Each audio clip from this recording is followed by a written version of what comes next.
Do you like basketball? Basketball, no. I like, but I'm not good at. Yes, I'm not. Me too.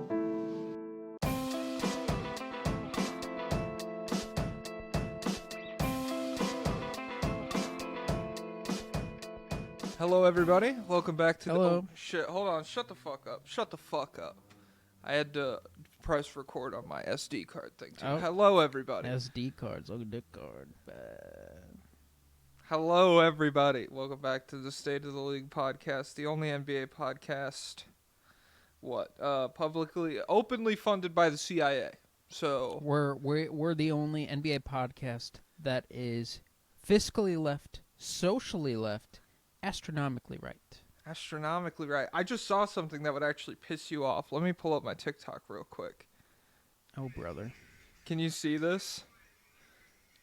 All right, I'm looking at a red ball and something revolving around. Oh, is this like a model of the universe? Yeah. Yeah, Okay. see, that blue thing is us. The white thing is the moon. And then the red thing is the sun. Yeah, this children's project sure convinced me. No, this is professionally made.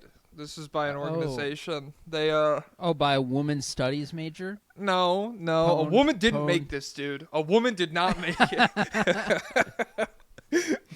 Guy who's also sexist. But That's part of Orb. They're like, women are more prone to being possessed by demons, so I can't really trust them. And they're witches. So. Yo, you know what's kind of based about women? Full Metal Alchemist Brotherhood. I'm not gonna lie. Full Metal Alchemist. To be fair, I haven't fallen off. It's just my progress on a TV show that's 60 episodes long has not been you're as a fraud. Just call it what you want. We call it fraudness. God damn. Sorry, I have to pay attention because the ending of every Full Metal Alchemist Brotherhood, it's actually different. The ending of every episode, they change episode to episode. It's not. I'm not like looking away from the TV and then I turn back and I'm like, oh shit! One of the Elric brothers just had like this massive power upgrade that allowed him to beat the bad guy. That's crazy. It's interesting. You're looking away from the TV. No, that's your eyes aren't glued to the nonstop action. I have to stare at the TV because otherwise I won't know what's going on. But there are some shows where I could probably just clock out for the middle 15 minutes, come back around to be like, oh, my main character is super strong. That's why he beats the bad guy. Yeah, well, like, that's like the equivalent. Hey, it's your birthday. You got your birthday cake. Birthday cake is awesome. You take 2 bites. You're going to walk away for 15 minutes? No. You're going to enjoy the birthday cake because it's awesome and it's epic. And you're not saying, wow, this is way better than Ratatouille. Wow. It's just great. Birthday cake is probably a good comp. If you ate birthday cake every single day, you'd die. There's not a lot of nutrients there. Well, some people are like, let me get strawberries in my birthday cake. Let me get do not. No, slow down. Strawberries in the like a nice little like vanilla cake with some strawberries in there. Italian wedding cake. Ooh, that's good. No, when grandma gets berries in the cake and you can't complain, who can relate? My grandma made chocolate cake for my birthday every year, so I can't relate. I'm not on that timing. My mom makes good cakes. And PSA to everybody, I've had an idea. Okay. So I'm gonna do a call to action. Okay. Everybody. Comment down below when there's a good moment that's clippable.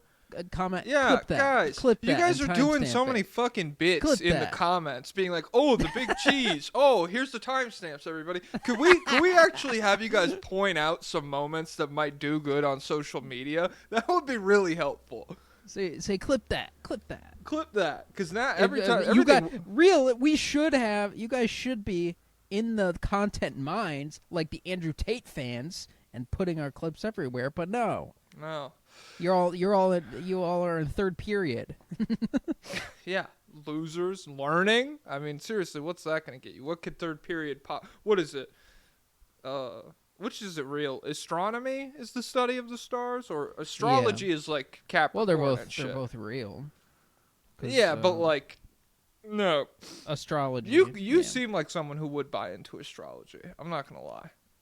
Well, because because some of the months it's Because you're girly. If you're having a bad day, it's because of Jupiter. Oh, okay. See, I could get behind that. Jupiter's pretty big, so the idea that it would have no effect on my life. It's got to have some kind of. Have you ever seen? I mean, there's a documentary. big storm there. There's a documentary called Grey Gardens. It's fucking crazy. Have you ever seen it? No.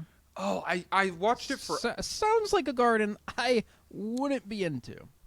No, you would. I don't know if you'd like it. It's kind of Hoarders pilled. It's like it predates all of the Hoarders shit. But I can't watch Hoarders. It makes me uncomfortable, and also I can't watch 1,000-Pound Sisters or anything like people just obscenely eat. I can't even watch mukbangs where people eat like a ton of food, an excessive amount of food. I just don't. I also hate when people eat in their cars. And to be fair, I don't anymore, but I used to eat in my car a lot.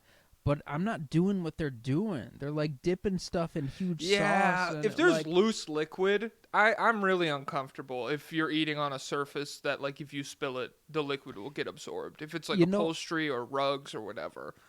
You know what I saw that made me upset? You know Cane's, the chicken tender place? Yeah. Yes, I know Cane's. Yeah. People, do they have, because they didn't have it by me for when a the long first time. Raising Cane's opened up where I was at in Nebraska, enormous deal. It was one of the biggest deals. Yes. But you know how you can get, like, people get the sauce in, like, a full cup, like a drink cup. And I see them, like, dip it in their car on TikTok, and I get upset. I say, be gone, scroll. Yeah. Okay, but so Grey Gardens, it's a documentary about a mother and a daughter in, like, the 60s who moved out into this, like, mansion in upstate New York, I think. I haven't seen it in years. And, like, just immediately obliterated it into disrepair. Like, raccoons living in the house, coming and going, eating cat food that the insane mom was leaving out for whatever animals. And, but throughout the whole thing, the daughter, I think her name's Little Edie or Little Evie, she's super into astrology. So there'll be like a hole will happen, like the ceiling will fall out, and there'll just be like a hole from the first floor to the second floor, and she'll be like, "Damn, that's August for you, man. What sign are you, cameraman? It's 'cause you're here. That's why the fucking ceiling fell in." Yeah. It's, I do support astrology, because you know what they say? What? It's racism for girls. Oh, I have never heard that, no. See, yeah, all it takes is a little shift in perspective. I'm reading this book right now. It's called I Who Have Never Known Men.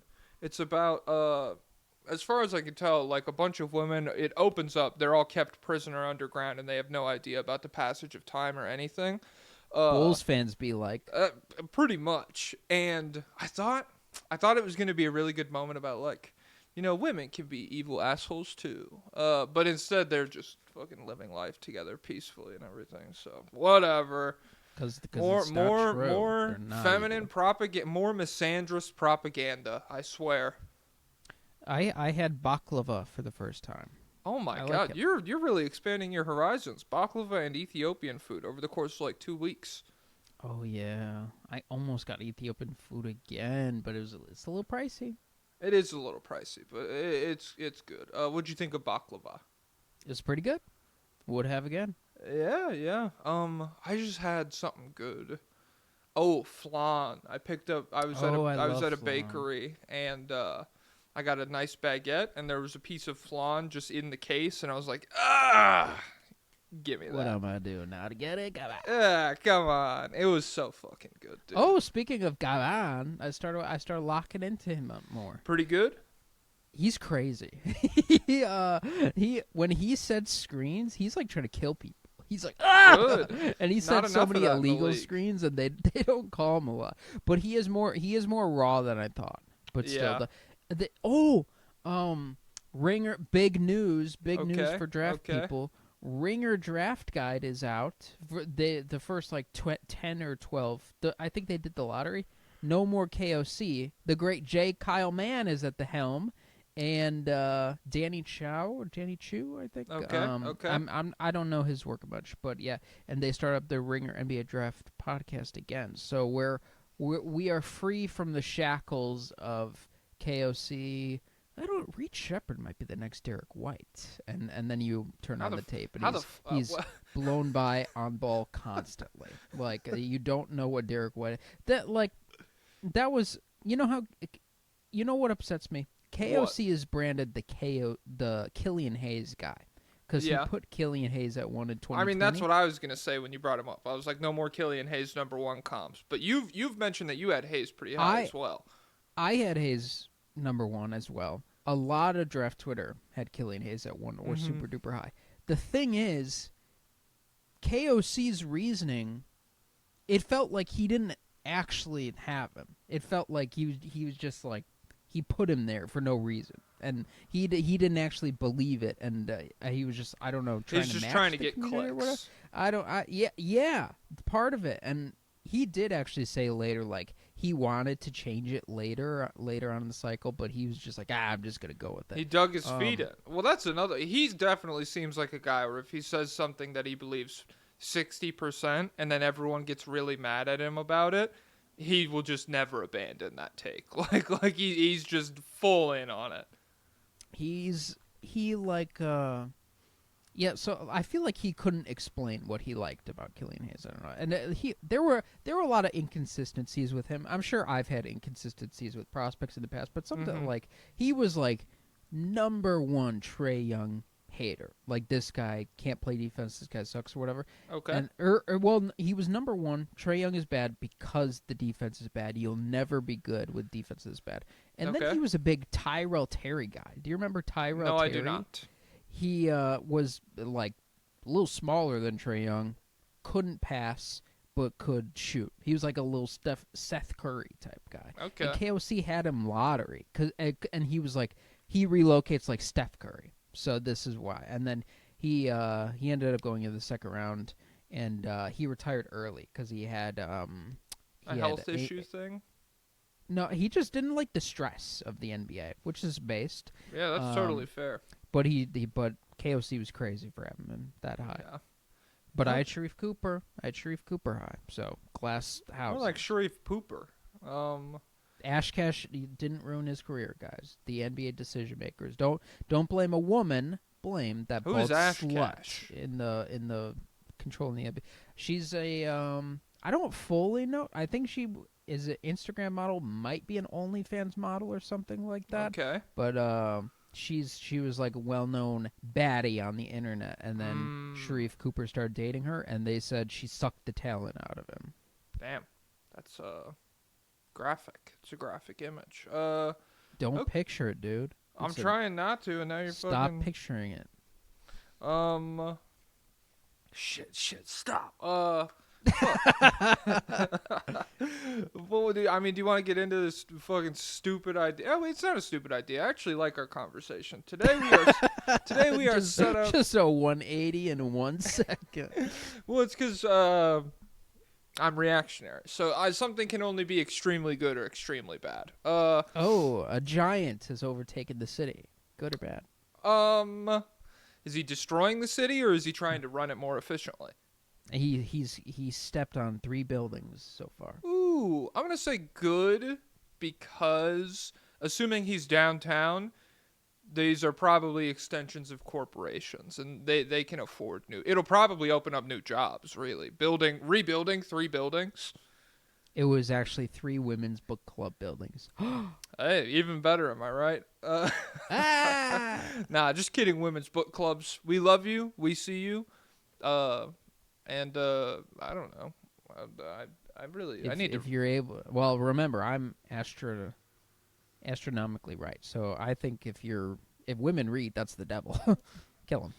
Well, I think if women read, it's fine. It's just depends what they're reading. Actually, no, I'm full on read literally anything. If a woman reads Mein Kampf, it's based. Oh. There we go. Nice. Just kidding. All right. Fuck. What's our conversation today? The highest stakes for playoff people. That's NBA playoffs. Which players will this specific playoff run matter the most to? Yes. And so this is a conversation that is like, I don't know. It's not whose all-time ranking gets boosted the most from a good playoff run or anything. It's very much more in immediate reactions. Like, It's really for the next year. yeah, postseason ends. Who will we be to spend the entire summer talking about being like, oh God, they really got to figure this thing out with this guy, or on the other hand, they really found something with this guy. That's where we're looking more to. It's just the immediate opinions of everybody that could be swayed by one postseason run. Who are the guys that are most in line for that? Do you want to go with your first take, or do you want me to? All right, I'll pull this bad boy up. Oh, so the first one, it should be close to your heart. I don't know if you wrote this guy down. Fuck you. You're no. It's probably true if it's the guy I'm thinking of. Jamal Murray. Yeah. If he has another stinker run, are we out? Is everyone out? Are they like, or is it like immediate? Oh God, do we have to give up picks to get off this contract? This guy's cooked. Blah blah blah. I'll tie one of mine in here then, because Jamal Murray was on my short list and I didn't write anything down for any of these players. Yeah, I didn't really either. I'm just going off my ball knowledge. Yeah. This is we just know so much that like what do just I need? Two guys, balls on the brain. Balls on the brain. What am I have fucking Basketball Reference open in front of me? No. But I also put down Michael Porter Jr. here, and I think first of all, both of these guys are definitely in line to have big opinion swings if they play poorly. I think first nobody benefits if they play well. Like if Jamal Murray comes out and he just looks good again, I don't think that many people are going to be like, yep, this is an all-star second option. Like the stock would probably just go back to like mildly above neutral. And I feel similarly for Michael Porter Jr. I don't really think is going to be like a big boost if he has like a sick ass 24, 25 point per game series or something. But if either of them plays poorly, the conversation around the Nuggets heading into the offseason will be, are we restructuring this roster? And I think Michael Porter Jr. is the logical person that would be on the move. Jamal, more people would be upset with, I think. And it would be like a bigger talking point of like, has Jokic been, hitched on to this guy who's not a legit title second option or whatever? But I think his contract is just one that like, you're living with. Nobody's really making the move for Jamal Murray. Whereas Michael Porter Jr., I think the market isn't great, but it's there, Yeah. That's interesting. I would be excited about Jamal having a return to form because I think it's not really about Jamal, it's just about getting Jokic bare minimum help. And so it's like you're giving him a chance. You're giving him a sword. He shows up to the battlefield. Everyone's got a sword except him, and he's like, "Crap!" And you're like, "What the hell?" Well, and he's really huge. Good at fighting with his fists. He's like punching guys, but and he's got like the Beast Titan thing going on, where he could pick up rocks and throw them because he's built like the Beast Titan. But just imagine if this guy had a sword. So yeah, it is the same to an extent with Michael Porter Jr. Just like if he's making shots, and if both of these guys, really, if everyone's making shots, you cannot stop Jokic, and then it becomes much more interesting of a team because it's like if this team could play defense and make the open shots that Jokic generates, maybe then you get excited like who could be, maybe these guys could go up against anybody and win. But yeah, it is weird that Michael Porter Jr. is like seems to be the first man out because he is supposed to be by far the best shooter on the team, and this is a team that has spacing issues. So I don't know if there's going to be a good trade out there for him because you're going to have to get multiple. Ideally, you would have multiple big time shooters with him, but then that could also stick on the court or stick on defense in the playoffs, which he had. I don't know. He wasn't that good last year, but he has done in the past. And he's also this is very recent, like 3 hours ago. He's doubtful with the back thing tonight. So it's like, hey, maybe they're just resting up for the playoffs, and they can always just point to his back and be like, we've welded that thing together 3 times. He could miss a game whenever for that. But at the same time, they post the welds, and then all the welders on TikTok are like, "That's a good weld." That's they post it and they're like, "Wow, this you're playing this guy 30 minutes a night on these welds. Holy shit, these wouldn't have made it off the floor for me." Yeah, That's, these won't fly in Rhode Island. I'll tell you that much. this guy wants 17 an hour in New England. Come on, man. Yeah, try non-union, buddy. That's where you're speed. Yeah, but so I think Michael Porter, just in terms of like, so if you look around the rest of the roster, Jamal Murray, I don't think the market would develop for him if he has like a bad postseason. I don't think anybody's moving for the contract. Aaron Gordon, way too more instrumental to the style of basketball and Jokic's play than Michael Porter Jr. Even though Porter is the crazy floor spacer, I think Aaron Gordon's ability on the, like, he's one of the only super serious plus defenders on the Nuggets. And it's far easier to find more shooters than another Aaron Gordon. Yeah, a guy who can like really be a lob threat, really be a cutter, pretty damn solid isolation scorer while being a high-level defender. You're not going to be able to find a guy like that. And then Michael Porter Jr.'s money is like that to the extent that if you attach, I don't know. I'm not the biggest Strother guy in the world, but maybe if you're a team that's looking for like a promising young guy and a pick. What is he? Is he 30? Michael Porter Jr.? Yeah. Yeah, he's just about $30 million a year. Let me see how much is left on his contract. I feel like that's not that bad, especially next year. No, it's not insane. Like, you could go after like like could there be like a Tobias Harris deal? We're looking at $38 million next year, and then $40 million in 2026-27. Okay, that feels a little worse. It's not terrible, but it's like Zach LaVine money. I would love it if he was like, again, useful when Jokic didn't play, and that has not super consistently been the case. I don't know. And this is definitely like doomer shit. Like worst timeline things. I think there's plenty of scenarios where the Nuggets have like a competitive exit from the postseason, and they who are they locked into right at this moment? I'll pull it up. I want to say probably Jokic, Jamal, Aaron Gordon, Michael Porter Jr. No, I mean in the playoff matchup. Oh, it might be the Golden Wolves State. first round. I'll kill myself. It's Golden State. I would rather that than the Wolves. The Wolves just fucking. He would kill Draymond, I think. Who, Jokic? Yeah. He already did. He gave better version of Draymond. He gave like a 30-point triple-double to outside of the first game of their matchup a few years ago, even though the Warriors stomped them as like team-to-team shit. And that was like that series got Jordan Poole paid. That was a nightmarish defensive series from the Nuggets. But yeah, I think they would probably beat the Nuggets or the Warriors at this point. I would take them.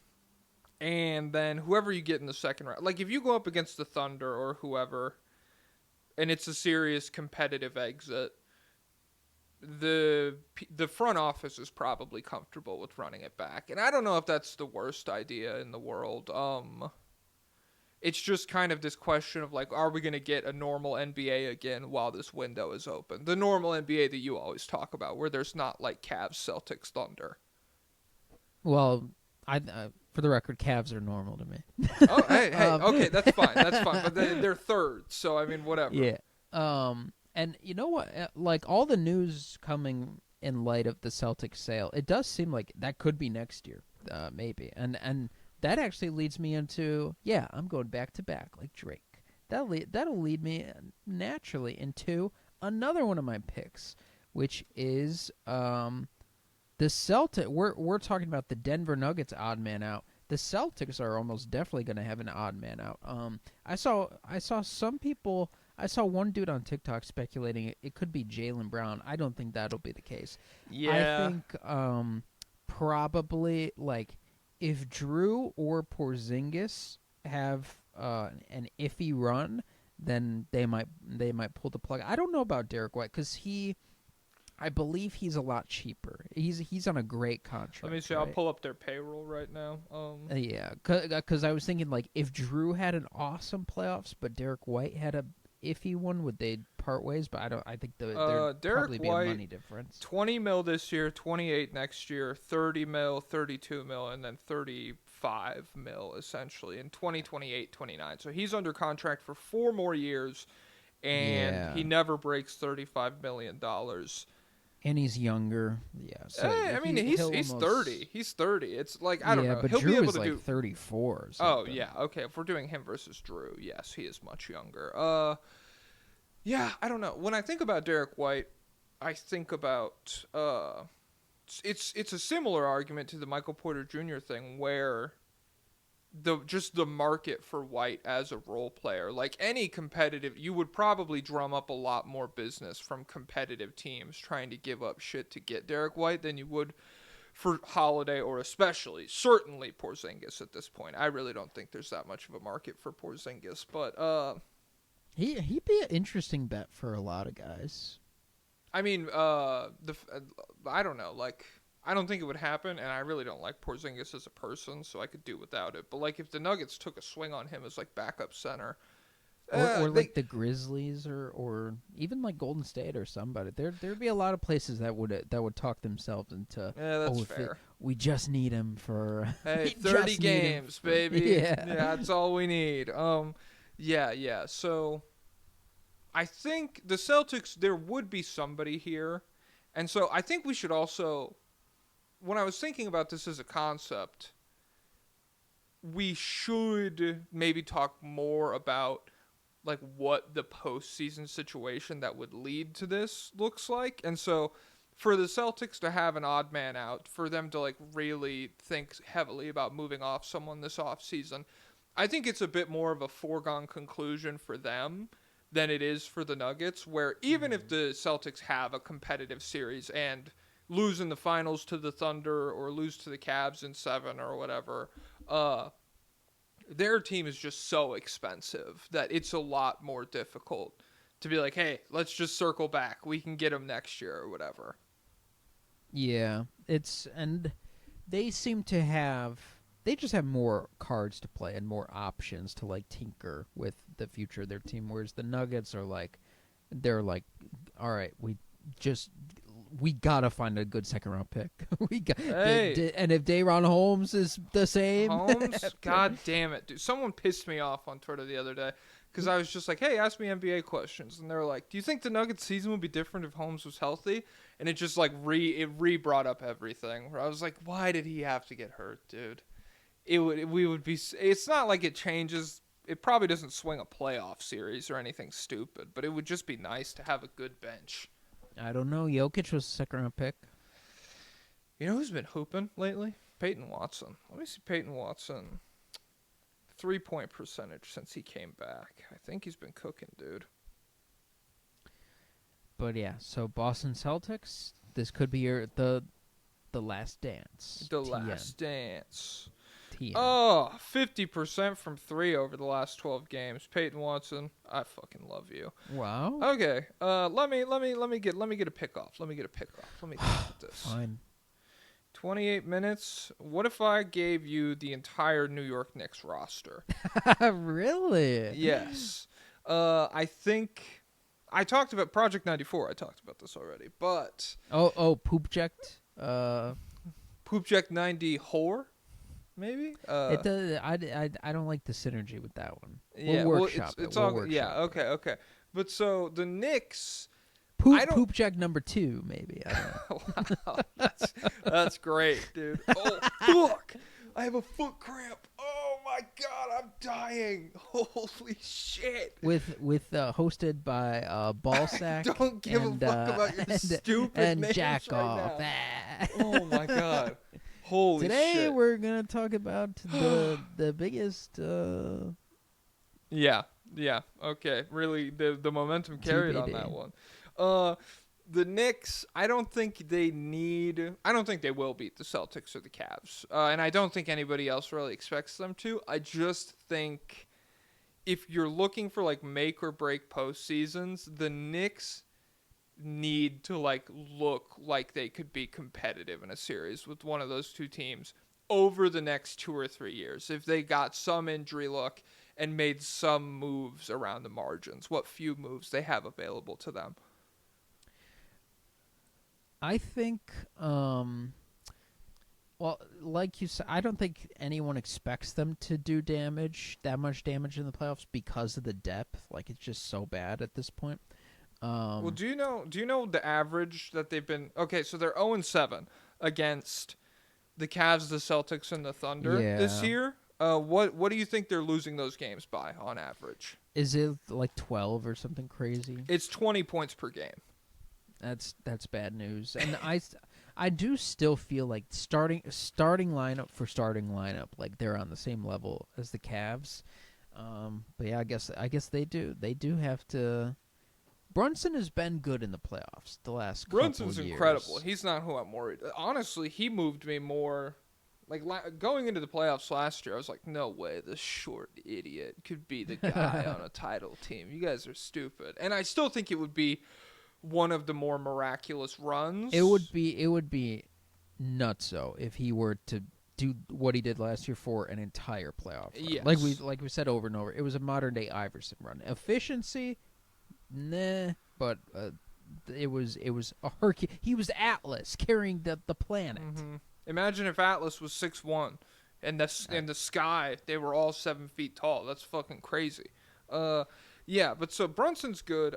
Starting lineup for starting lineup. I don't know about that Cavs thing, but I'll just say if they don't look like they're a couple pieces away from having a competitive series with those levels of teams, then I think the opinion starts to swing pretty quickly. And I think it could swing. It'll definitely swing on Mikal Bridges first. That's who would get hit the hardest.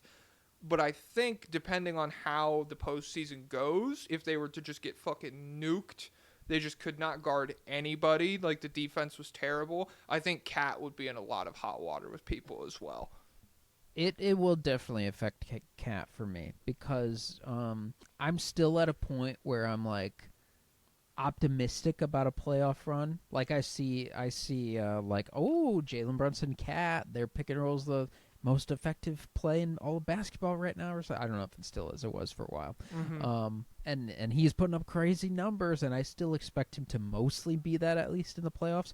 But he hasn't, right? Like he's very volatile in the playoffs. Yeah, he's like even like his he averages could be really bad. His averages, I'm pretty sure, look good, especially last year. I think his averages look good, but it was insane game-to-game variance where it would be like 35 on 18 shots or something, or 12 points and I fouled out with 5 minutes left in the game. Just not really like a super consistent level of play, especially from your like it's one thing to do that when the team is like, hey, no one scores on us. Every game ends 94-85 or something, but to have that from your second option and also really struggle to guard people, that does not feel like a good recipe. Yeah. I just, like, on paper, I do feel good about Brunson, Josh Hart if he's making shots, which OG, he hasn't, but Bridges and Towns. I thought he rebounded a little bit, no? Josh Hart? I mean, I know the last time we checked on him, he was terrible. But maybe he did rebound. He's up to 34% on the season, which, again, he was like 40% through the first half, I swear. But, okay. He's 44% on 3 attempts a game over his last 5. So, Booyah. Hey, let me extend this out a little bit. Oh, 43% on 5 attempts over his last 8 games. This is literally Steph Curry. Yeah, I don't know. I think Brunson probably pretty insulated from a heavy opinion swing at this point, just because there's so many other lightning rods for criticism on the roster. And plus, literally big injury coming back from. Not canon. Literally not canon. I mean, you think a rookie guard's not canon? Try spraining your ankle. First year together, not canon. You got to build up the chemistry. Remember, Karl Towns and Anthony Edwards weren't great at first either together, and then they took the world by storm, and they put together the best defense in NBA history for a series against the Nuggets. Yeah, and then they won. It was pretty cool. The championship they won. It was cool. Oh, cool. Alternate timeline. Yeah. So I think the Knicks are definitely up in this conversation about like how I already feel like the opinions kind of moved on them. When the Cat trade happened, it was like, oh shit, and then just like we've had this gradient of like, give them some time to figure it out, and now I still feel like that trade singularly was they cooked, because what did they I still feel like they won clearly. Oh, I mean, I'm not even commenting on the win or loseness of it all. I'm just saying I feel like people, like, regardless of the value you think they got back, I'm just talking about from the perspective of them as genuine title contenders, a team that has gone completely all in. When the trade happened and we were coming off of that sick-ass postseason run, I think there was a little bit more momentum, and now as the season has gone on, expectations of that level have tempered a lot. Yeah, if it really, Bridges will be under the biggest microscope because of the trade package. They'll be like, oh my God, you did that for that guy? Well. Yeah, and I could see it so clearly. Just tough Celtics series where he's like 14 points per game on like 37% from three, 45% from the field, and it's just like, oh God.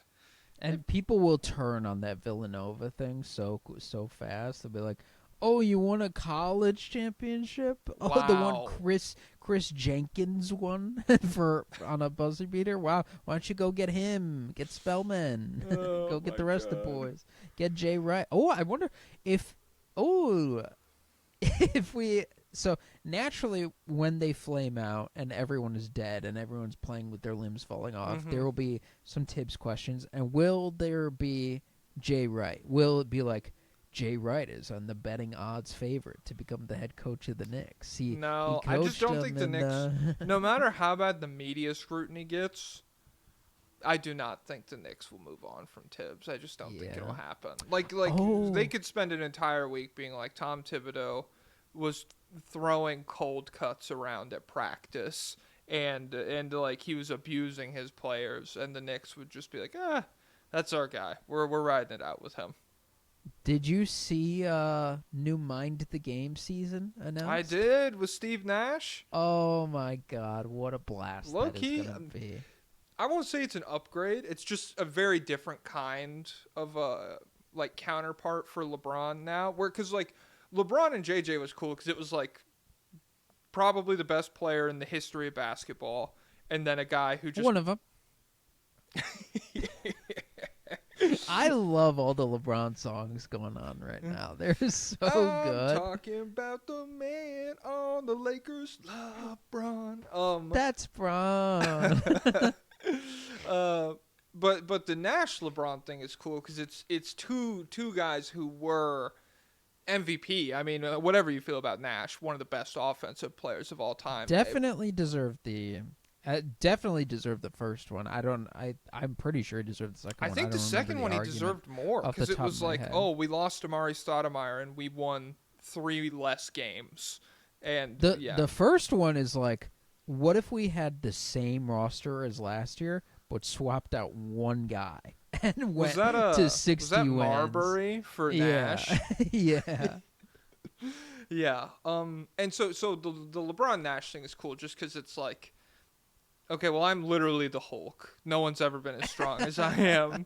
And then Steve Nash is like, I just, I dribble the basketball until someone's open, and then I pass it to him, and it's pretty cool.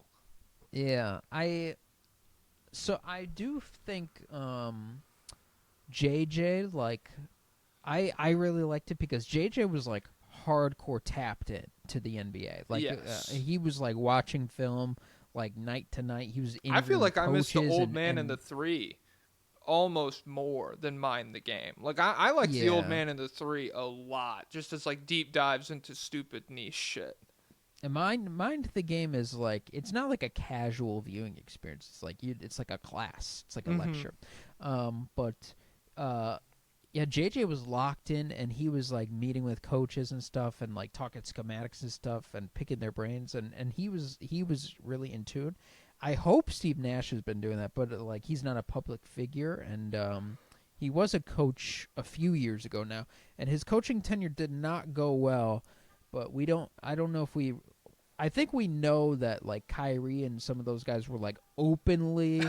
I'm not running that. I'm not going over there. Quit asking. Yeah, that was not the best situation. So I don't know, but it would be crazy if he like just popped off in this show and then he got a coaching job, and then this just became a vehicle where it's like LeBron next season. LeBron's like, yeah, you're gonna have to pay me. Vogel, to get Vogel, $100,000. Get in here. Let's do a season together. I'll rehab your image. Who's like the worst person that LeBron? If Jason Kidd got fired, LeBron would do it with him, and I'd be like, I don't want to. Yeah, he probably would. Although I think he is a good coach now, but still. Okay. So I said the Knicks. Do you want me to go again, or do you want to go? Well, we each have 7. So what I don't have 7. I have 1, 2, 3, 4, 5, 6. And Jamal Murray was on my list, so you knocked him off. I'll take another name. I think you have Jalen Williams, JDUB. Oh yeah, he was my last one. I think this will really like for the next year. This is going to determine whether he's branded Shea's co-star or just a good defensive guard that they have on the team. Yeah. I think he'll go from like if he's just. He'll go from Desmond Bain conversations to like who's higher than that? What's the highest conversations Jalen could be in? I think like if they won the title. Yeah, and he did good offensively. He did like normal Jalen. I think Jalen Brown. If they won the title and he looked really good offensively, I think a lot of people would be like, he pretty much clears Jaylen Brown, which I don't think that's an insane thing to think. That's not it. That wouldn't be a crazy world. I could step in that world and go to the grocery store and things wouldn't be very off. The beans would be in a different aisle or something, but for the most part, it would be the same. I never know where they are anyway. Fuck, what was I gonna? Okay, so yeah, JDUB. I think if they have first of all, immense pressure on the Thunder in a way that nobody really is talking about, just because it seems like such a guarantee that they're walking through the West. People do doubt them. Who? I see from what I see, like, well, number one, people are like Shea's a fraud. Nobody I respect has those opinions. I like looking around. I'm sure I've seen some people say it, but like most actual basketball creators or people that I've seen. Thunder clear favorites out west. So I mean, sorry, didn't mean to interrupt you. Aren't they getting some like Hawks accusations, like 2015 Hawks accusations? The Cavs are. I've not seen that I mean, maybe people say all sorts of shit online. But I haven't been getting those. Yeah. So I don't. I feel like they're still not recognized for how dominant they have been over the course of this season. But I don't know. But they did. They did just get 60 wins. They did. Fuck. I've said multiple times that like anything less than a competitive finals series for the Thunder for me, underwhelming season. Given how the regular season has gone, and especially given how the rest of the West looks right now, between like Luka can't score in the paint. The Nuggets are extremely up and down, and then it's like the Rockets or the Warriors. Yeah, I think the Thunder, for me at least, have a lot of pressure on them to get the job done, and I think a lot of that hinges on Jalen Williams' ability to really survive and be good offensively when teams completely sell out on Shea. And last year it was not great. The Mavs series, he shot like 43% on 2-pointers, and he was just not really like the all-star level creator that we had seen him be in the regular season. And so I think there's a good chance if the Thunder lose, and especially if they lose in like a frustrating fashion, he would get a lot of the blame. But at the same time, if Shea averages like 35 and they lose, I still feel like so many people would just default to it being his fault. And people, when it comes to Shea, they've just lost their minds completely. So anything is in play. I do you think Chet will be like criticism free? I feel like he probably will be, unless there's a series where he like is bullied physically in the paint. Yeah, it would have to be like an aura type thing where who would do it to him?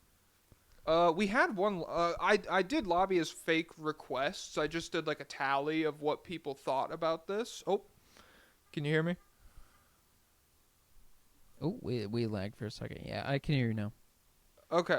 I did like a lobbyist request thing where I just took tallies of what people thought, and we did have one that was like, it was a Mavs fan being like, "Hey, if the Mavs get the Thunder again, Chet's gonna struggle, baby. We own him." And first of all, shout out to that guy just for, keeping the light of hope alive in Dallas. But I would not want to make the playoffs if I'm Dallas. I think like an AD lively front court could do it to him, but I don't think they would win that series very quickly, so it really wouldn't matter. But yeah, I do think if they lost and he got like really beat up on the boards or really what if he got bullied by like Zubats in the post? That would be that would earn him criticism for sure. People they would lap that for the entire next season. And so that's really what my JDUB pick boils down to, is like, if the Thunder lose, whatever the reason is, that will be one of the most scrutinized things in basketball all of next year. Every single game JDUB plays where he has like 4 or 5 turnovers and doesn't shoot efficiently next season, if the Thunder fuck up this playoffs, I think like that will just be a reoccurring thing. So yeah, he will be heavily scrutinized, and on top of that, the Thunder as a team, people will have an excuse to be like, yeah, this is fake. Whatever they're doing right now, we're just going to see another postseason flame out. Yeah. My next one, I'll stay in the West, and it's, speaking of baklava, Alperen Şengün. Ooh. I think there will be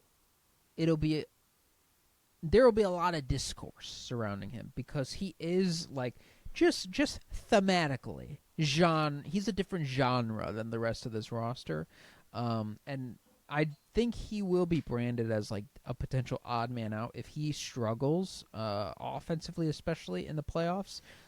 Then people are going to start to like look at this team that's young and up on the rise, and they're going to be like, well, we have all these freak athletes, and then we got this kind of like little pudgy guy, a little undersized pudgy center. Could we maybe swap him out for somebody who fits our ethos more? Could we get Kaman and just be big and long? And by the way, he has like Jake Kalman said he has a bigger standing reach than Wemby, and 1 inch under Mark Williams. I was gonna ask about Mark Williams. Yeah. That's so funny that like Wemby literally grabs the moon every time he puts his arms up in the air, and Mark Williams is like, I could do it 1 inch higher than that. Yeah, I really don't get how that happens. He must have bad shoulders or something. But yeah, I think a Şengün underperformance will be blasted, and they'll say, get this idiot off my team. Yeah. I don't know. The Şengün one is interesting to me. I think the Rockets, the world where they flame out early and lose in the playoffs, very realistic. I'm not that. It wouldn't surprise me at all. What do you think happens with Jalen Green in a scenario like that? Do you think people are just like, we'll get more if we move off Şengün than we get for Jalen Green? Or like, what do you think? I would have thought people are done with Jalen Green, but I heard Russillo on a Bill Simmons podcast recently, who, like, when he was talking about Jalen Green, he made a point to say that Jalen Green has played his best basketball without Şengün. And that was like, I remember that was like a little bit of a pervasive myth from last year, where Sengun went out, and then they went on the big winning streak, and then they had the big March Jalen Green. They beat the Wizards 4 times in 12 games, and people are like, "This is the version of the team that we need." But and there is like some animosity from like the true Hooper crowd when they see a coach decide to put the ball in Sengun's hands and not Jalen Green. He does have one of the ugliest games of the All-Stars this season. Sengun hoops, they're about as far from pure Hooper shit as you can get. It's beauty in a different way. It's abstract. It's impressionism, yeah, baby. What do you want? You wouldn't get it. It's European.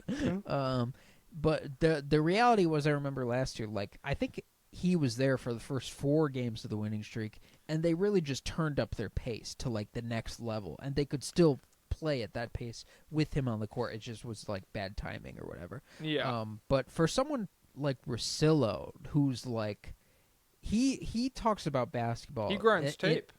He talks about basketball in like the most cynical way possible, where it's like just a group of guys who all want to take the most shots possible, and they all cannot. Everyone stand in basketball is 100% selfishly motivated in this guy's mind.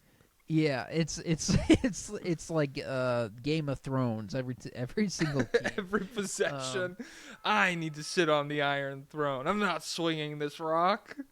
Yeah, and he oddly is like very Paolo pilled, but he hates, like, one time he called, I remember years ago, he was like getting so amped up talking about how much he hated D'Angelo Russell. He's like a pig out there. He's a pig. Like, Jesus Christ. Calm down, dude. I do love him though, forever. But yeah, so for someone like Russillo to have it, who should not be, all signs would point to him not being a Jalen Green guy at all. I mean, if D'Angelo Russell's a pig, he hates Jalen Trae Green, Young. He's he maybe hates, like a wild hog or something. I don't know. He hates Karis LeVert. He hates a lot of guys. He called he like hates he said the Jazz is just like 5 guys all trying to. Does he like Keontae George? He used to, but in the latest, which again is what, but he he made fun of them in the most recent episode for like just being like a glorified pickup game, or just like 5 guys all trying to get theirs. And yeah, I could tell he was including Bryce in that, but whatever. Whatever. He doesn't get it. He doesn't get it. But yeah, so if someone like him has that opinion, and he does have like sources around the league, maybe that is something other people think. Like they've just made that false assertion that once you get this DEI hire out the way, then put the ball in Jalen Green's hands. Then we're really cooking. But I'm out on Jalen Green. I think if there was a package out there for them to move him, they would have done it. It was kind of crazy.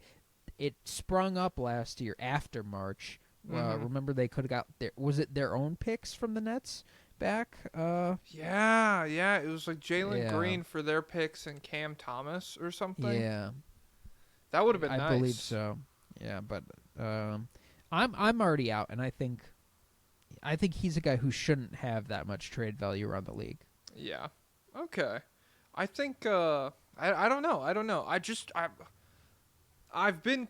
The idea that the Rockets are going to have a postseason that doesn't make their fans very happy has kind of been in my mind the whole time. But the idea of like it flipping on Sengun specifically, I that's not where I think the hate would go. I do think it would more so go to Jalen Green, and I think the narrative around the team would then flip to get Devin Booker in here right fucking now. That's what needs to happen. Even if Sengun had a bad series, like individually. Oh shit, we lagged. I can't hear you. Oh, do you hear me now? Yes. Even if Sengun had a bad series, do you think they'd be forgiving? Yeah, probably. I mean, he's had a bad season, and they've been forgiving. Like, Well, yeah, but he's been good on defense. And, Well, and okay, they've so been are you like saying a defensive he's team. like he's not good on offense and he gets picked on defense, or like he's underwhelming on offense? I don't want to say he's like Draymond Green or something, but you know, Well, actually, like just not noticeably like. Well, some guys, it's like we don't care if he struggles on offense because he's noticeably dominant on defense. But Sengun is just like pretty good on defense. But then you see like he's had touch issues. He's had loud struggles this year where he's missing like close up layups and stuff. So I think that's part of it. Like it'll just look bad. Yeah, that's fair. If he if he's just in the paint doing the Moses Malone bricking it for his own rebound 4 times, yeah, I do think that would be pretty tough. And then I also think, you know what NBA fans hate as well what? is when a small guy and they're matched up with the Clippers right now. So if he got beat up by Zubats on Which the other he end, would. His game is not super good to like it's good for Sengun to be bigger than his matchup. It's kind of predicated on him being at least the same size, and Zubats is so big that it's just really tough for him to even like bump guys off his spot. I think back to when the Bulls fans turned on Wendell Carter and they were super pumped to get Vucevic. It was because like Wendell Carter had a bad month and he kept getting out rebounded by bigger centers, and because he's only like 6'9", really, they're like, we need a big guy in here. We can't keep doing this. We can't. Vucevic, certainly he'll hold up better against Jokic. Yeah, I don't know. I really don't like the Wolves, the Clippers, or the Warriors for the individual Sengun matchup. I don't love, which that's the 6, 7, 8 seed is Warriors, Clippers, Wolves right now. Because Draymond Green would be a bitch for Sengun to go at. And then, like, Rudy Gobert, just individually, like, whatever you want to say about Gobert's offense at this point, I still think he's been a monster defensively this year. And so, yeah, I just don't know. I guess I could see it. We got one of the lobbyist requests was talking about they were worried about Amen Thompson translating to the playoffs. And to me, I think if everything goes to shit, I think he's in position to benefit the most in terms of like the Rockets fans being like, okay, eggs are in a new basket now. We're done with the Sengun thing. We've got this freak of nature who jumps off a nuclear bomb every time he leaps. Yeah, let's just like focus around making this guy the focal point of the team as much as we can. I think I do think there's legit concerns like if he does struggle, I think that is something that people should keep an eye on in the playoffs, because like we don't fully know the line of how much damage you can do in the playoffs with zero jumper at all. Like, is he athletic enough, or do you have to be 290 pounds? If Ben like Simmons Zion? was aggressive, would that really have changed everything? Yeah. But like no matter what he does this year, I think he has goodwill. Where it's like, he's a new guy. Come on, and he will be. The defense will be steady. It'll be a constant. I feel like that'll be so. He'll definitely like he'll unless maybe. No, I don't know. If he got bullied by like Kawhi, would have. No, I think people would still be forgiving. Yeah, and he also. And we've talked. The Ben Simmons comp really isn't that good, but his like I don't know. To me, Simmons' defense didn't do enough for his PR because he was just stuck on one guy the whole time, or like that's how he really benefited. Was like, hey, Trae Young, your life is very hard now because I'm just throwing Ben Simmons at you the whole time. And Amen Thompson does that for sure, but I also think like the plays that he makes defensively stick in the casual fan's mind so much more in terms of like I poked the steal out, I got in the passing lane, fast break dunk, that kind of shit. Like he just like generates EGB. That's like Amen Thompson. And so and I think he is just like I think he's better than even peak Ben Simmons on the defensive end. I think he's more versatile. Yeah. Because Ben Simmons like. I trust Amen Thompson in the paint as a rim protector. Yeah, that was my most frustrating thing with Ben Simmons. It's like, dude, you are 7 feet tall and LeBron athlete, and why are you not blocking more shots, dude? Yeah. Okay. So you had Sengun. Do you want to go again, or you want me to go? You could go. All right. This is I guess a pairing. I didn't write down the second name here. What are we at? Pair. Shout out to all the pair. Shout out to all the pair. 2016 name. Julius Randle and the Minnesota Timberwolves. I think you are definitely still out on him, 100%, right? Yeah, it's I'm a Julius Randle Calvinist. It's predetermined. Okay. No I'm matter a what Julius Randle happens, I'm out. Hobbsinist, so I'm a stuffed tiger. Oh, okay. I'm Calvin. I'm peeing on Julius Randle. Nice. I'm pissing on him. But I do feel like the opinion is shifting a little bit. You know, more and more heretics are coming out of the woodwork. It's just a hellish month. The devil is working overtime. March, I mean, seriously. Josh Giddey, Julius Randle, everything is going wrong. Like we should move. The NBA should have Halloween in March. It'd just be, ooh, nothing's real. The latest Thinking Basketball podcast was titled "What's Real in March?" ? I haven't listened yet. Well, I mean, that's literally what we're asking. Not really with this, but part of it. And so I do feel like Randall has recultivated goodwill over the course of this season. To the extent I used to be 100% out on him. I would say I'm 85% now. Where like, if you told You're fickle. if you told me that the first Atlanta series forever ago was just a disaster, it was getting the yips out, and ever since then he's been injured, and now we get a real postseason. This is the first canon one somehow. If you told me that, it's not the most absurd thing I've ever heard. It would be really, really crazy, but I guess it could happen. However, bad postseason this time, it's over. Like like this is the last chance. I think a lot of people are giving him. Anyone who's even giving him a chance. A lot of people like you just aren't even bothering with it. He's like he's to me what D'Angelo Russell is to Russillo. Like he's a pig. you like I just can't fathom how someone operates like that. Where it's just like the getting the ball, freaking out, feeling like you have to take the worst possible shot, and then no motor on defense. Mm-hmm. like the just the entire like sequence of I'm going to take the worst shot possible, and then I'm going to trudge back. Well, the Wolves' offense. Let me. You want to hit cleaning the glass real quick? Let's do this. Let me see. Timberwolves. I feel like the Wolves' offense. Him and Naz Reid on the floor together. They've been surging.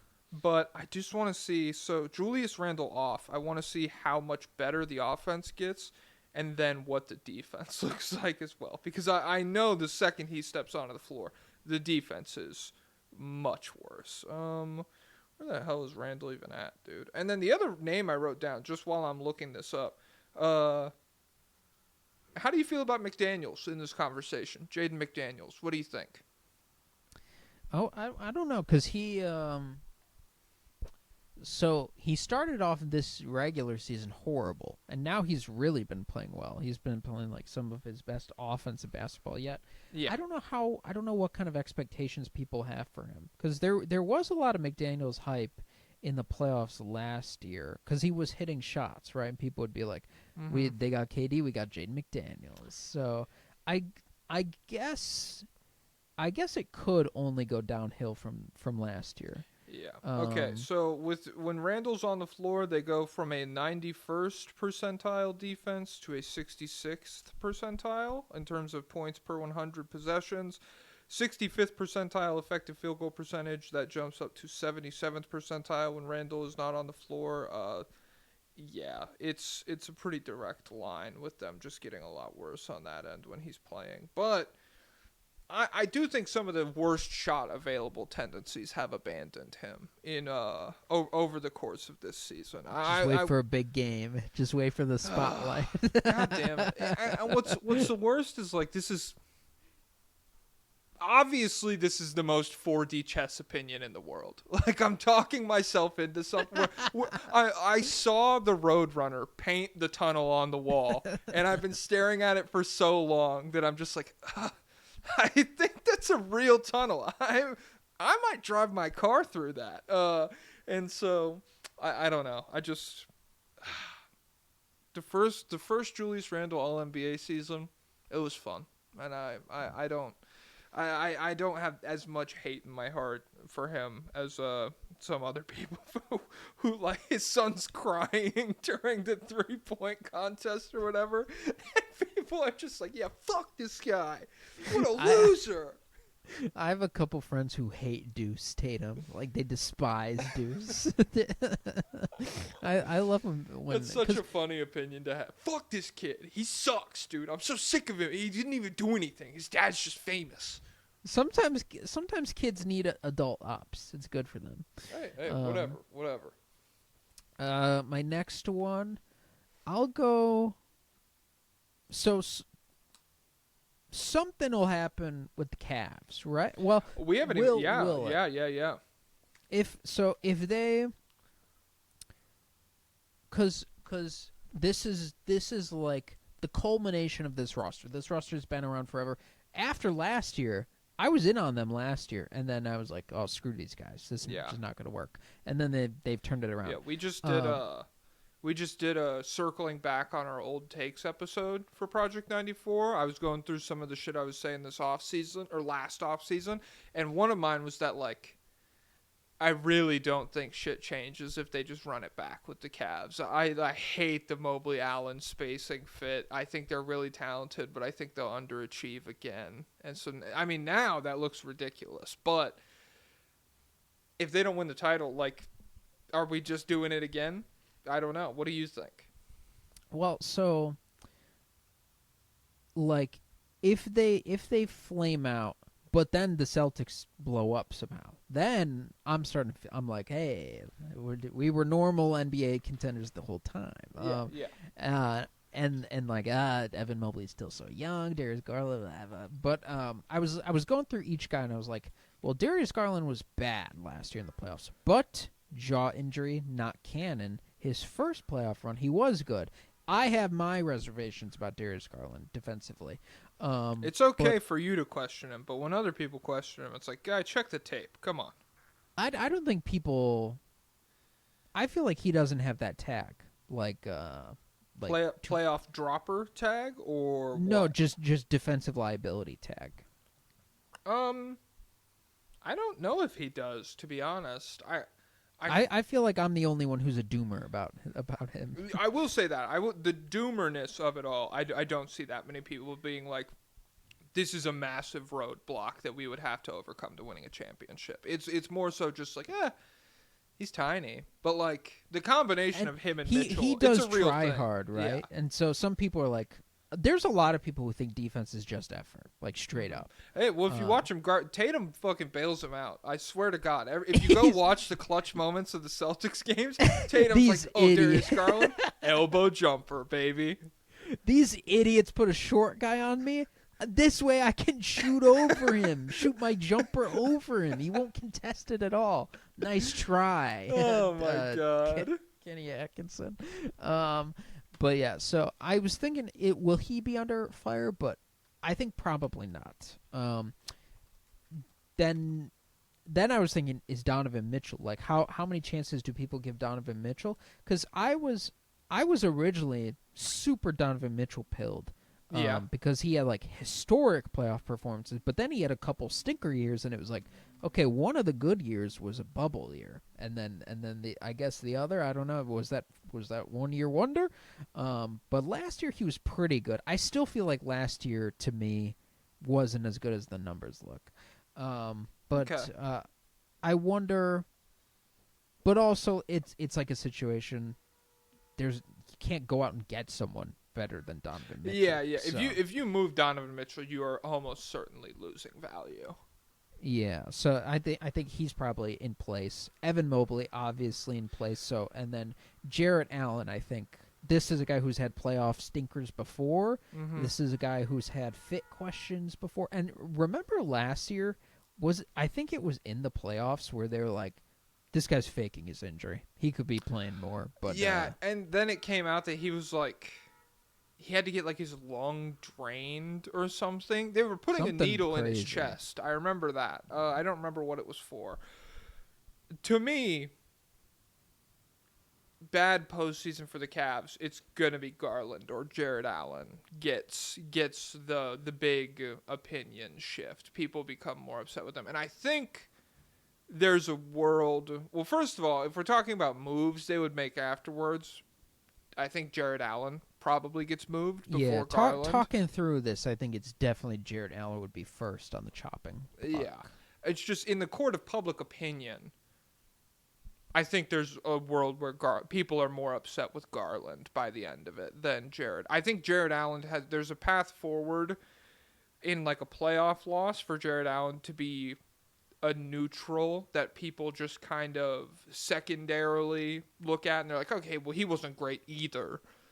But well, he's your fourth best guy. Yeah, I mean, Garland was an all-star, and they were targeting him. He's the whole next time. Steve Nash. yeah, and so, but chopping block, like what would happen? Almost certainly Jarrett Allen, especially when you look at like Mobley's production, no Jarrett Allen minutes. It's like he is objectively a better player. He's gotten good enough with the ball skills and everything to accommodate the Jarrett Allen fit, and for them to be a very dominant regular season team. They're on pace for a fucking billion wins or whatever, but better, like his play style, he still is just like a better basketball player when he doesn't have to do the shit to let Jarrett Allen play. Yeah. Okay. So yeah, I think the Cavs are definitely, and the Cavs are also on just full unit watch the same way the Knicks are, a little to a bigger extent than the Knicks are, really, where like if they like make or break postseason, they're at risk of getting the Hawks tag. Like we've spent fucking 6 months being like, this is not the Hawks. It's different for this reason, that reason, and that reason. If the Celtics just get like a 50% from 3 playoff series and we're just done in 5 games or 6 games, yeah, people would never believe in this core again until like they're not tapped into the normal versus unfair NBA meta like me. Yes. Okay. I have a couple more names here. Let me see. Let me pull up. I wrote down the voting for the for the lobbyist request shit. So total votes that were cast, 55 total votes. The biggest, like the people who got the most, JDUB got 5 votes, and then Jamal Murray got 3. I don't think anybody else got more than 2. There was a bunch of like individual ones. Franz and Pablo, and then Paolo Banchero got a fair amount of votes.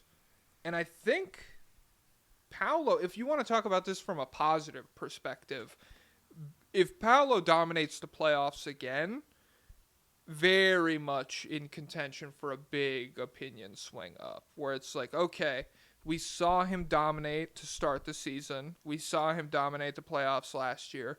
In recent the weeks, second half of the playoffs last year. No. Oh my God! In recent, did you see when I saw a quote like Doc Rivers said no one gives him credit. Well, I could have just not won the 3 games. Yeah. I could have been swept, but I blew a 3-1 lead. How is that worse? I'm doing the opposite. I'm like, well, you guys aren't even talking about the first bad games that Paolo had. He got it to 7, but he was doing bad before. Wow, okay. Oh, he had 45 points. You guys realize he only had 38 in the second half, right? So I mean, it was the last game. How about the first 4 or whatever? Yeah. They had us in the second half. I'm not going to lie. But so I think Paolo very much in line for a big upswing if he looks good again. I think Franz, heading into this season, he could have been in position to have a bad opinion shift if he was bad in the playoffs again. But I think the fact that he looked so good with Paolo out, if Franz looks bad in the postseason again, I think the conversation shifts to, are we going to make a decision? Or are we waiting for the skills to develop for them to play well together? I think we're in full-on Civil War territory. And Okay. So, the entire off season of this for Magic fans is going to be arguments over what to do. Like, I love that. I love when a fan base just disintegrates internally. Like they're probably like Evan Mobley and Jarrett Allen, but probably even turned up more. Yeah, I think I guess ideal if they both play well, that won't exist because then Magic fans they're like, it's literally our Tatum and Brown. Yeah, and I We're gonna think be that just that fine. world it's real. It happens. Like there are plenty of timelines where we do get those performances. It's possible. I honestly, I think most likely world is they both struggle. Yeah. And then it's like, God, we got nothing. No, because that'll prime up the Civil War. Because it'll be like, well, you guys know Paolo wouldn't have struggled if Franz was like making threes. Yeah. It's like, no, Franz Yeah, wouldn't have I struggled think if the Paolo wasn't only taking so many timeline- mid-range jumpers. Yeah, the only timeline where nobody argues is if they both play well. If one of them plays poorly, I think that player's camp will be very vocal that it's the other player's fault. That Paolo was dribbling too much, and Franz is clearly a dominant player when he's allowed to be like a slasher who gets to the rim, and the big Italian just needs to get out of the way. Or vice versa, Paolo was creating all of these wide open looks, and Franz, he's just bricking everything. He can't shoot a fucking jumper to save his life. Yeah, I think those... It's in the cards this offseason for sure. Who would they face in the first round if the season ended today? Let's see. They would be matched. Oh, they're up the 8th seed. against- Damn, dude. Yeah. So they'd be Cleveland. Oh, rematch. Yeah. Okay. Well, do you think they would beat? I'm like, do you think they'd beat the Hawks? Maybe they could get the 2-7 matchup, and then I look and I'm like, oh, it's the Celtics. Okay, cool. Well, let's see. Could they get beat by anybody in the play-in?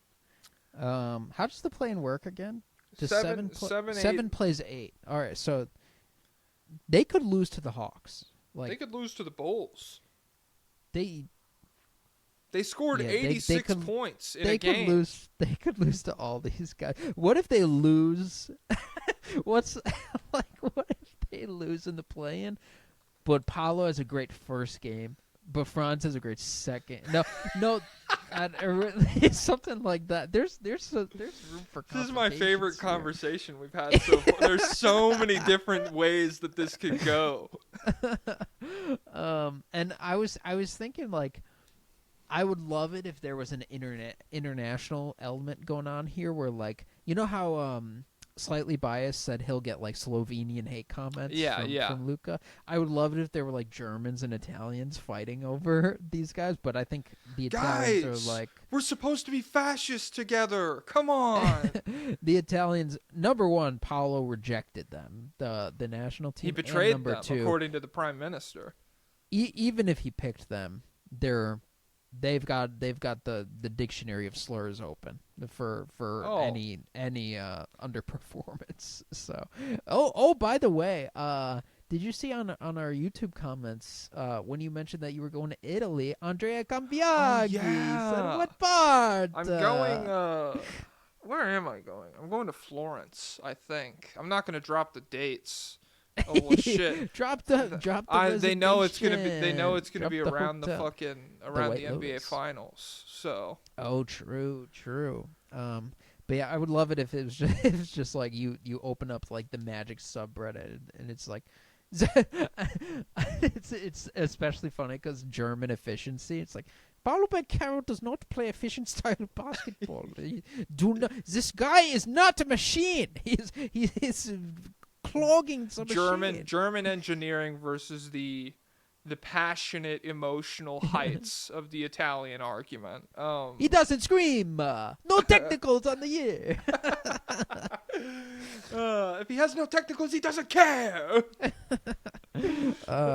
But yeah, so there will be civil wars fought on their behalfs. And then if Paolo pops off, he's a guy, like, just naturally, people are like, this is literally LeBron. Doesn't play like LeBron at all. No, Not even close to the level of, like, speed and burst that LeBron had off there. He's just massive. But it sucks people, that's not. That can't just be its own thing anymore. I'm 6'10" and I'm really fluid. Oh, it's LeBron. That's LeBron.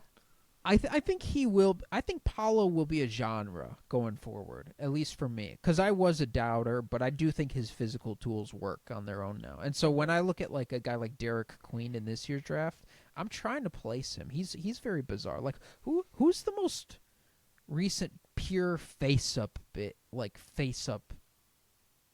in the middle of the court, just face up, driving at the hoop, because Derek Queen is like, because Zion drives from the perimeter, but Derek Queen is driving from, like, mid post areas. So, like, is he driving from, like, the free throw line? Is that what you're describing? Sometimes he's driving from, like, where Kobe would, like, post up.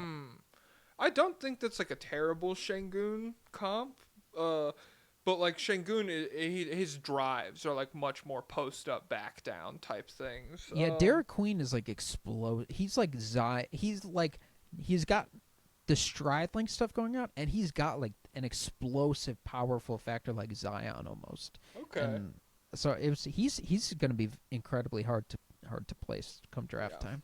All right. But I was thinking maybe he could be a Paolo, but no, he's more explosive than Paolo. Do you have any more names? Yeah, let's see. I have one more name. All right, give it to me. Tyrese Halliburton. If he has another poor run, I think people are out. It's crazy. His run wasn't even bad last year, guys. It was very game to game. It was like, well, it's crazy how that only fucking matters for the nerd when you're cool. When you're 7 feet tall and you're burying 30-footers, nobody gives a shit. But when it starts Halliburton, everybody cares. Well, I do think people hate on Cat. Yeah. No, you're right. You're right. I'm being a baby. Well, there was a crazy stat last year where it's like, when Tyrese Halliburton takes more than 11 shots, he's the best player. They've in never history. lost a basketball game. When he takes under, he should be out of the NBA. Oh my god. Yeah, so in last year's postseason, what were the averages? 19 points, 8 assists, 5 rebounds on 49% from the field, 38% from 3, 85% from the line, 9.3 three-point attempts, so pretty massive volume to shoot 38% on, and then Jesus, he only got 1.3 free throws a game last year. Yeah, which I don't think that's gonna. He was pure. That was like pure off-ball evolution for him. Yeah, it was Nemhard cooking. Mm-hmm. For 63% true shooting, so essentially 19 and 8 pretty good on 63% true shooting. I think. I don't know. Like, if you think those averages, would they upset people? Those averages, same level of game-to-gameness, and they lose in a competitive second-round series. Do you think people would be mad? How do you think were people mad last year? I feel like they were. It wasn't even so much like people were mad. It was like he leaves, and then Nemhard has a really good like end to the Celtics series, and people are like, "Huh, how much of this is Halliburton? How much of this is the system, or whatever?" I don't know how many. I don't think that many people were like, "Halliburton can't do it. He's collapsing in the playoffs via or a la like James Harden or whatever." But it was more so. I'm really frustrated that he's not shooting. Yeah, I'm trying to remember. I feel like it was a bigger deal, like game-to-game basis. We definitely talked about it a lot, but when it came time, like post-playoffs, he just got kind of lumped in with like Celtics have no competition. Like, yeah, they just beat up on everyone. Yeah. So I really don't know how he'll be perceived, but I think. When it comes to like the best point guard, in the East especially, right now I think he's with Brunson, and I think and obviously Trey is like a little knocked down, but like Trey trade. sucks. It's done. It's over. Yeah. So I think if Damn. he has a stinker run, people Argue will for be your like, guy, dude.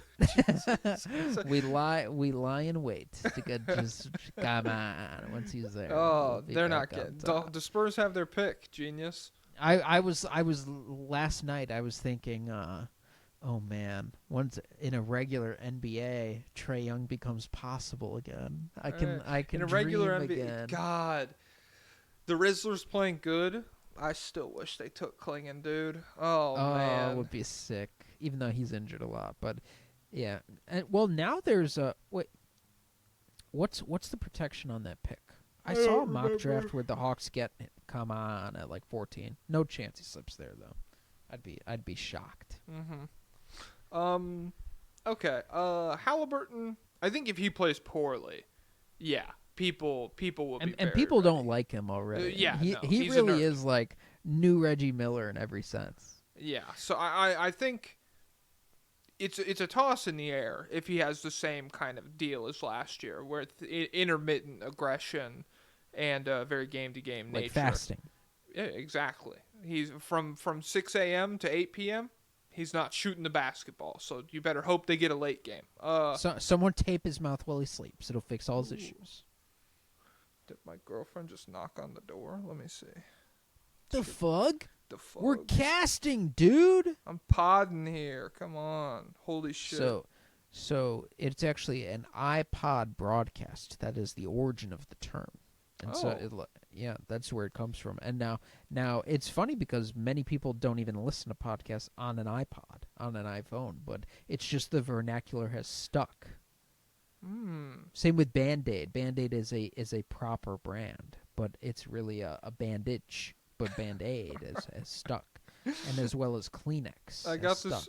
I tweeted Hoover. that putting Kobe White on the Orlando Magic would be like showing a caveman a Nintendo DS, and someone responded and they said, "I've been saying him on the Jazz is a playoff team." It's just like the highest I could possibly be on Kobe White. Him on the Bulls isn't a playoff team. What do you mean? That's what the Jazz are missing. They're missing a guard who's we just needed a better version of Sexton, and this would all be good. But we had I guess he wasn't as good as he was now. We had Markkanen. Okay. Let me let's wrap this up. We're about an hour and a half in. What were some other names here? The Grizzlies in general got a couple of votes, just the whole team. So did the not Clippers. Cannon. Injured jaw, not Cannon. I'm going out on a limb and I'm saying it. I'm not giving up. Kawhi got a couple of votes purely from the "it's over" angle. Both of them were like very adamant to be like, he's an all-time great. Absolutely, there's nothing to question. But if we Shut don't him get down. if we don't get like a run from him, are we cooked? Is this it? He probably firmly enters Joel Embiid territory where it's like it's just not going to happen. Yeah. It's just frustrating. I mean, I've talked about it before. With Kawhi, it's with Embiid, especially this year, every time he played, it was like, dude, I know you want to play. This is making everybody very sad. Like, and it's bad for your body. It's not helping the team. You look so tough. You look terrible right now. Every time Kawhi plays, it's like, oh, this is the same. 30 points per game over the last 5 games, 65% true shooting. Yeah, this could be the best player in like a lot of different postseason matchups, but he just never gets to play. So, yeah, I think if we don't get one from him, the whole Clippers are like this too, where it's like, if they have a bad postseason run, all of the vibes around like addition by subtraction and Norm Powell and I think they go into the offseason and they're like, oh, we really don't have our pick for a while there. This is kind of tough, actually. We're in a pickle. Harden, like everyone remembers how much they hate him in the playoffs. Fraud. Yeah. But as we've discovered over the course of this podcast, Zubats is in for a big run. Oh, I would love it. He would be there are certain players you can get really fake woke with. Zubats is one of them, where it's like, Yeah. hey, okay, maybe I don't. You seen the Jokic defense numbers? Yeah. Maybe I don't get the flash that a Bam Adebayo has or something, but you know what I get? Production, game to game. Luka trade was bad. Zubats trade was worse. Zubats trade. You got way Anthony worse. Davis. They got Muscala. Yeah, go on. Max Christie. You're walking away with more by himself. So, yeah. let's cool the Jets there. All right, calm little hour 30. We're just hating on everybody. No positivity in sight. You got any thoughts before we dip out of here? Hello? No, we're on YouTube. I really feel like making a death threat. But no. Ooh, I accidentally demonetized our. I got in he didn't yell at me, but I could tell I made him uncomfortable. Because I said Lakers fans are like heroin addicts, where whenever a good thing happens to like a regular basketball fan whose team experiences up and down, it's like, oh, this is great. My team is in a good spot right now. This is different from the norm. Whereas when the Lakers traded for Luka, it was just like, oh, so more heroin. Nice. This is cool. I'm just going to go get high on heroin again. This is great. How do they monitor for that? Like, how do? Well, I don't know if it the word demonetized heroin? it, but I could just see him tense up when I said it. Oh, I see. Yeah, I keep seeing these headlines like, if you're critical of like CEOs online, they're gonna go after you and stuff like that. And We were positive about Bill Chisholm. We were pretty based, I thought. Well, no, I'm thinking about Arturis and do I need to? Is he? I don't know. He shouldn't be high enough on the totem pole. He should also be deported because Farturis Karnisovas. How have we never tapped into that? He's on a working because that's like a whimsical fun. Well, I saw he's a deeply evil, despicable thing. I saw him at a Palestine protest, so maybe ICE will, if we drop the location, they'll kidnap him. It's very simple to me. He's here. As far as I know. Well, I don't know. I haven't looked it up. If he's an immigrant on a working visa, and then you straight up didn't do the job for 3 years, no trades for 3 years, what else is he doing in that office? I mean, the CIA is kidnapping people that don't do anything. So kidnapping people who run a sports organization into the ground. He is far more of a terrorist than that barber that they got. Well, they got a million people. They got the barber. They got the Korean lady from Colombia. They got They got the director of the Oscars movie. I mean, shit, dude. Can we go after the real criminals? if we're gonna have this force. Oh man. I don't know. Hey, maybe the world is getting better. At Town Square. What about the Town Square? At Town Square. All right. I dream of a day at Town Square. I dream of a day where I go to the movies and I get a big tub of popcorn. Oh, I saw 3 movies the past week. Which ones? I saw Mickey 17. What'd you think? I really liked the first half, and then the second half I was like, okay, what do we? Yeah, the first half is kind of pointless now. I liked it. It was pretty good. I wanted it to be better though. Robert Pattinson was really good in it. All felt of the like acting I thought was pretty distinct based. People. I saw Opus. It was fine. Think? It was fine. A lot of the complaints are valid. People say it's like a worse version of The Menu, and I think that's valid. But I still was fun seeing it. And then Black Bag. Black Bag is pretty good. I'm trying to see Black Bag tomorrow. We should add that into our vernacular. So you know the context for when they say black bag. Black bag is like a phrase. When they have to go on a kill. When it's like, because they're 2 spies married. Yeah, they're Mr. and Mrs. Smithing. You can't always talk about work because it's like classified. So it's like, oh, where you go? Oh, I have to be in Barcelona next week. Oh, what are you going for? Or what are you doing there? Black bag. Black bag. So I say we do that when you have a basketball feeling, but the stats don't back it up. Okay. So you don't have to make arguments. So Trae Young is still better than Brunson. Black bag. Black bag. No, you'd say explain that. Okay. But well, how? No, elaborate on it. Clearly that's impossible. What do you mean? Black bag. Black bag. Damn. Okay. All right, I'm cool. Black bag. Let's work it in. All All right, David Robinson, take it away. Basketball is an endurance race. Whoever's got something left to give in the fourth quarter wins.